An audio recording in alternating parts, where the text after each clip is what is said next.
আমরা দেখছি সাদা পোশাকে একটা পুলিশ এবং পোশাক ধরে পুলিশ তারা কিন্তু আওয়াজ প্রচন্ড আমার ছোট ভাই আবু সাইদ আপনারা সবাই ভালো নির্ধারিত ছাত্র ছিল এই পরিবার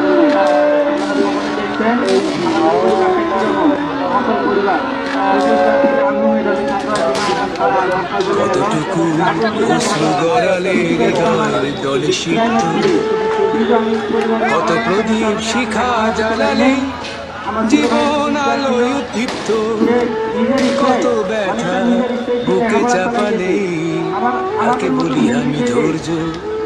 এই মমতা কত দূর হলে জাতি হবে নির্লজ্জ।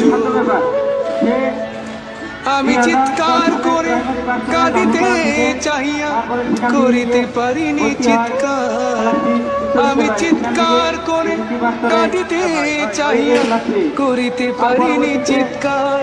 বুকের ব্যথা বুকে চাপায় নিজেকে দিয়েছি ধিক্কার। কতটুকু অশ্রু গড়ালি হৃদয় জলে সিক্ত, কত প্রদীপ শিখা জ্বালালে জীবন আলোয় উদ্দীপ্ত, কত ব্যথা বুকে চাপালে তাকে বলি আমি ধৈর্য। এর মমতা কত দূর হলে জাতি হবে নির্লজ্জ।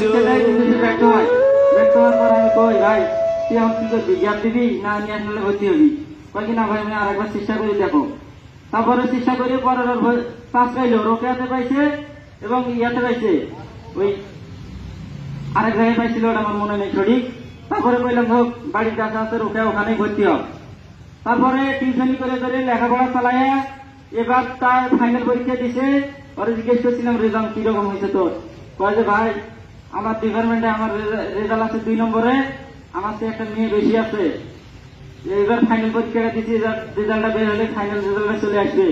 সে একজন গরিব সব মেধাবী ছাত্র আসছিল, সে আসছিল অন্যায় প্রতিবাদকারী, সে আন্দোলন করছে, ঠিক আছে, সে একাই করে নাই, তার সাথে তার যারা সহপাঠী আছিল সবাই আন্দোলনে শহীদ হয়েছিল। কিন্তু আমার ভাইরে নির্মমভাবে হত্যা করা হয়েছে, নির্মমভাবে হত্যা করা হয়েছে আমার ভাইরে। অনেক ছাত্র ওখানে উপস্থিত ছিল, সবাই আন্দোলন করছে, আমার ভাইরে গুলি করে মারা হয়েছে। আমি এটার বিশ্বাস চাই। আর আমার ভাইয়ের জন্য সবাই অন্তরের অন্তঃস্থল থেকে দোয়া করবেন। আর যদি কারো পাওনাবাদী থাকে আমাদের সাথে যোগাযোগ করবেন। আর আমি চাই, আমার ভাই মারা গেছে, সারা দেশব্যাপী তোলপাড় হয়ে গেছে, আমি চাই এই আমার ভাইয়ের আত্মত্যাগের বিনিময়ে যেন ছাত্রদের যে আন্দোলন সফল হয়। আর একটা মায়ের বুক যেন খালি না হয়। আমার আদরের ছোট ভাই, আমার